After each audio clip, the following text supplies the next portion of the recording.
All right, we are back with another pick'em video. It is Friday, November 21st in the NBA, and it is in-season tournament night. I think it's the third or fourth in-season tournament night we got going on, and there's 9 games, 9 good games, hopefully. Some big spreads in there, but at the same time, players will play a little bit deeper in these games, even in blowout situations, because of the point differential aspect of this tournament.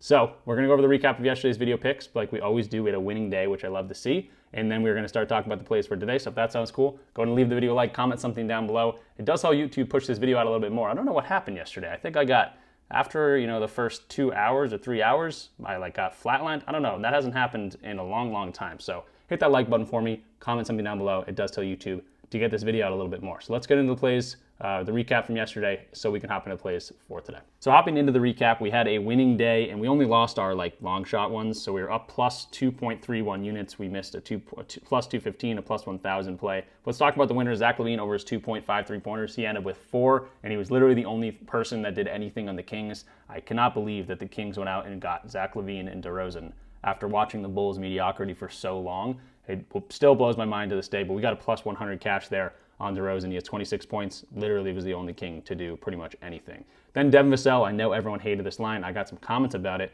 but 3.5 assists just seems too high for a guy that has never been a passer. He ends with 4 potential assists, and he ends with 3 assists. He had 0 at halftime, and they had 71 points at halftime. Keldon Johnson was going crazy. But yeah, I loved that read. I know a lot of people didn't love it just because we hadn't seen much data from it without Wemby, without Castle, and things like that.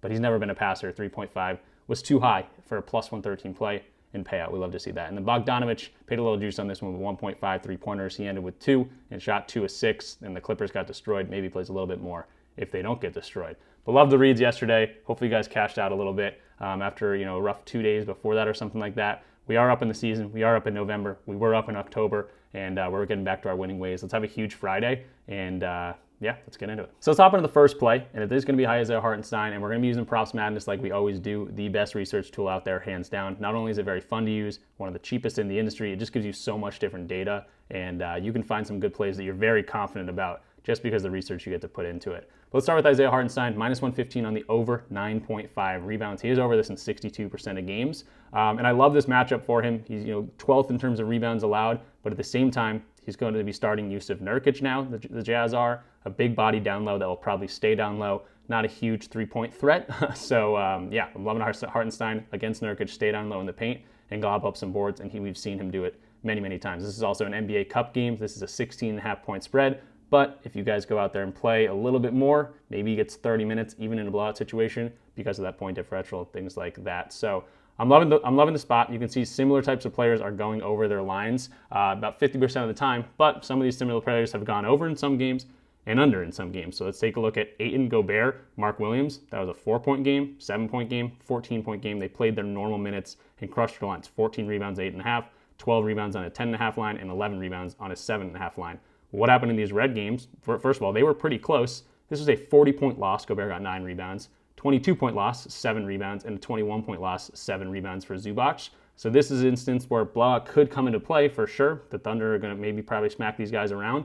But if it stays anywhere close, within 20 points, Hartenstein should be out there and be able to get more time in the court. That's next. Let's take a look at the in-season tournaments that have happened so far this season. That would be the 7th for him, 19 rebounds in 31 minutes, and that was a 31-point blowout. And then the other game should have been the 31st. Maybe he's only played one, because I think it's been the 31st, the 7th, and the 14th. So yeah, he's only played one, and he had 19 rebounds in that game. So love what I'm seeing here. He did play these guys last year, and he had one big game, one bad game, but now they're starting Jusuf Nurkic at that center position. I love a big man that doesn't stretch the floor as much for a guy to go up and get some rebounds. It just means he's not stepping outside the paint to defend that three-point shot very often, and he should be camping down low. So Hartenstein should get the minutes on the court. He's got a great rebound matchup to do so with Nurkic down low, and the blowout situation doesn't hurt us too much. We got some great data points to look at, and even just looking at centers in general, a lot of these guys, especially recently, going over their line since Nurkic has been starting in that center spot. So loving Hartenstein,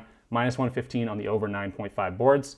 for the first play of the video. Moving on to our next play here, I'm liking RJ Barrett, another over here, -125, just on his points line. He's been very good consistently so far this season. 66% of games he has gone over. He has had a couple duds here, but been right around this line, even with the other, offensive threats like Ingram, like Barnes, like Quickly. I do like Scotty Barnes' rebound opportunity in this one too. Maybe we'll talk about that in a second here, but he's got a great matchup to score. 41% of his points come at the rim, 29th rank for the Wizards. Obviously, you can just go to this column and see literally every single thing is green in the column.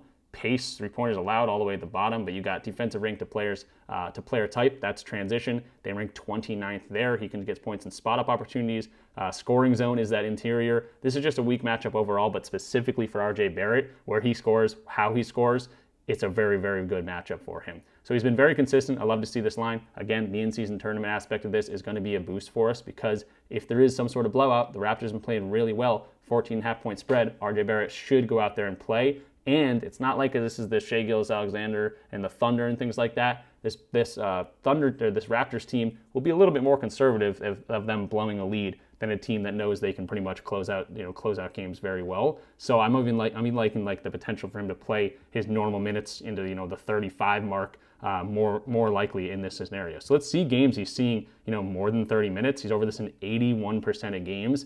It's a -125 at 18.5. I'll probably ladder this up to 20 plus, maybe more, but probably just to get that juice out of there. I'll go 18.5 for probably 0.75 units and then 0.25 units on the 20 plus just to get rid of that juice. But yeah, I'm loving what he's doing in this much time. He should get this much time on the court, 30 plus minutes, not too much to ask. And he just has a textbook matchup. I've said it before, I don't think I've ever seen a green column this green. This might be the greenest one we've ever seen in terms of how he scores, defensive ranking, points in the paint allowed.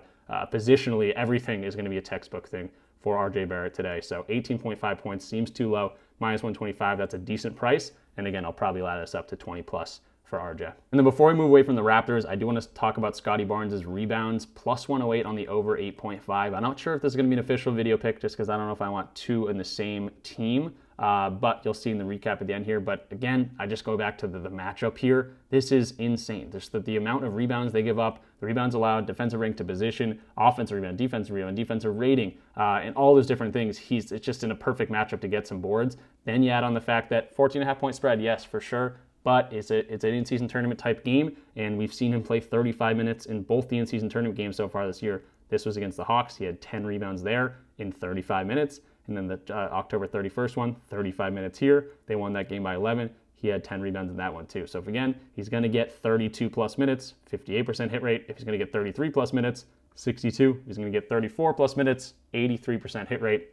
This is just a minutes play in a textbook matchup for him to go over. Again, maybe not a video pick for sure, but we'll see at the end of the recap. I'm loving this play too. Moving to the next play here, we got PJ Washington, 25.5 PRA, looking at the over here at -113 on DraftKings. PJ Washington slowly entering that conversation. Is he the best player on the Dallas Mavericks?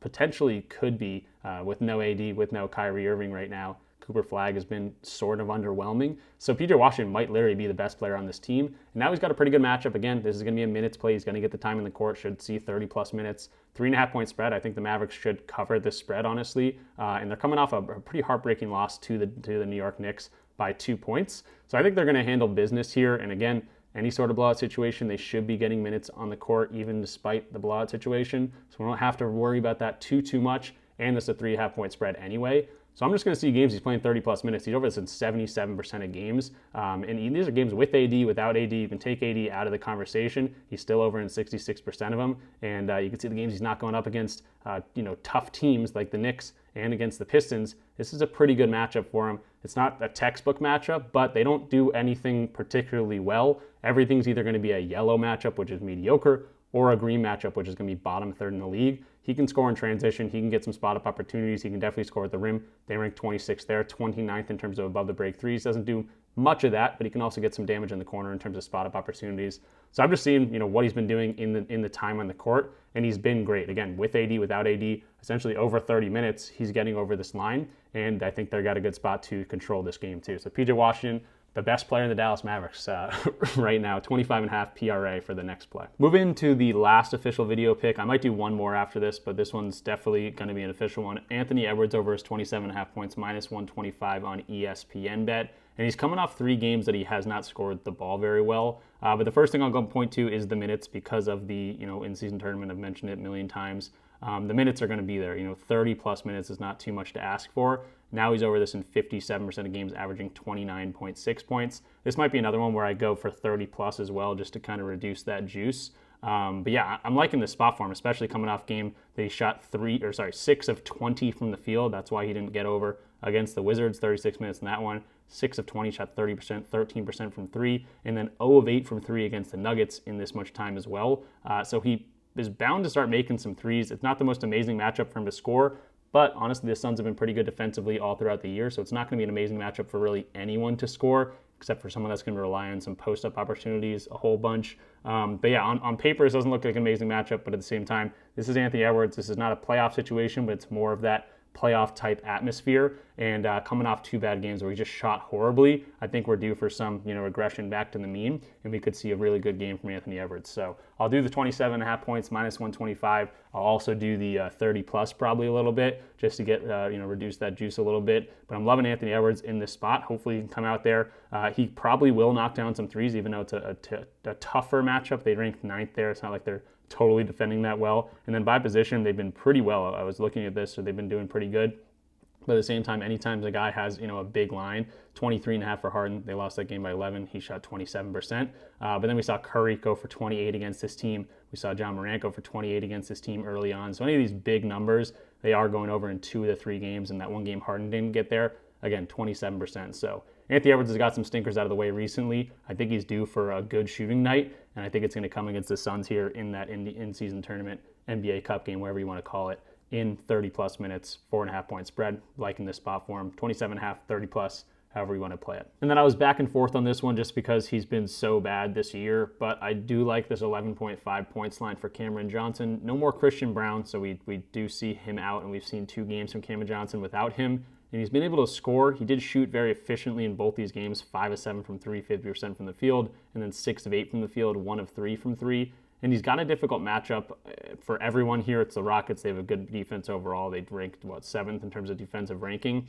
Points in the paint, some above the break threes, some transition points. I do think Cam Johnson's going to have more opportunities here. You can see when he plays 30-plus minutes. Again, he's projected for 32. We can do 28-plus minutes. This turns into 40%, averaging 11.5 or 11.4 points. He's a better offensive player from what he's shown so far this year. He's going to get more accustomed to playing with Jokic. He's also, again, now moving into that Christian Brown role. Is Peyton Watson going to play better? Is Cam Johnson going to play better? That's kind of the question mark here. So this will be a 0.5 unit play just because he's been so bad. But I do like the spot for him. Again, the Rockets are going to be honed in on a guy like Jamal Murray. He's going to get the Amin Thompson assignment. They're obviously going to be swarming Jokic, but Jokic can always make that open pass, which I do like. Spot-up opportunities, they rank 18th there. So I think he could knock down some threes if he's actually shooting well. And we've seen some 2 good games from him without Christian Brown in the lineup. And Aaron Gordon probably coming back in this one, but we've seen the one game without Christian Brown and Aaron Gordon in the lineup. He had 19 against the Bulls, shooting a really good percentage. So I don't really trust Cameron Johnson, but at the same time, I do like this line a lot. 11.5 just too low, especially for a plus 100 play. And he's going to start meshing with these guys as Christian Brown is out of the lineup for now a few weeks. He's going to be able to be, a spot-up shooter and, get to the rim. Jokic is just too good at passing to not find this guy. So if they really hone in on Jokic, they really hone in on Jamal Murray. Other guys are going to be open. Peyton Watson, big game last game. But yeah, I think the Rockets defensively, they're not going to try to let Jokic beat them. They're not going to try to let Jamal Murray beat them. Make these guys that haven't been too important, too good so far this year, and leave Cam Johnson open for some threes. He just got to knock them down. But again, 0.5 unit play, not a full one. So let's hop into the recap because we talked about a bunch of plays. So hopping into the recap, we have 5.08 units down on the board. Let's talk about our 1 unit plays. Isaiah Hartenstein over his 9.5 rebounds. RJ Barrett over his 18.5 points. I was going to ladder this to 20 plus as well, but I didn't love the value I was getting on the line. So we're just going to do 1 unit on the normal 18.5 points line. And then I did throw 0.5 units on Scotty Barnes plus 108 on FanDuel as well. PJ Washington over 25.5 PRA, that's a 1 unit play. Then we got Anthony Edwards. This is actually more than a 1 unit play, over 27.5 for 0.75 units, and then we got 29.5 at plus 120. Going to throw a third unit on that, and then we throw in Cam Johnson for a half unit play. I'm not super excited about that one. I just can't get over the plus 100 value I think we're getting on this line, and someone's got to be open. Someone's going to try to beat these guys. It's just Cam Johnson going to hit some shots. He's a better offensive player than what he's shown so far this year. I keep saying that, and I don't think I've gone to him much, but I'll go to him here, 0.5 units, not going to throw everything on it. So 5.8 units in the NBA today. Hopefully you guys enjoyed the video, and hopefully you found some winners today. Again, we're coming off a winning day yesterday, so hopefully we ride that momentum into today's slate. And yeah, that'll be it for me. So if you want access to all my plays as well, you can get access to my Discord community. There's a link in the description down below. I'm giving it to you guys for, is it Black Friday? I don't know. I don't know when Black Friday is, but I'm giving you guys 50% off. Anyway, it's only $10 for your first month. So definitely check us out. Fun community aspect as well. So there's always chatting and talking about plays, but you get access to all my plays. We have a bunch of seasoned chefs in there too. They send out their slips, Pizza Poppy, Opium, guys like that. They've been killing it this year too. And yeah, we've been dominating the NBA. 82 units in October. I think we're at like 85 units in November. So definitely check us out in the Discord. Definitely check out Props Madness. That was a tool I was using all throughout the video. There's a link for 25% off your first month. And there's a bunch of other links for some free money down below. Underdog, play $5, get $100 using code RichPicks. So hopefully you guys enjoyed. Again, leave that video a like, just because I don't know what happened yesterday. I got the least amount of views I've had in a long time. So definitely like the video, comment down below. It's going to tell YouTube to push this video out a little bit more. And we're back to our winning ways. We are up in the season, up in November, up in October. So we've been doing things right, and going to try to continue that. So good luck with all your bets. I'll see you guys tomorrow. Peace out.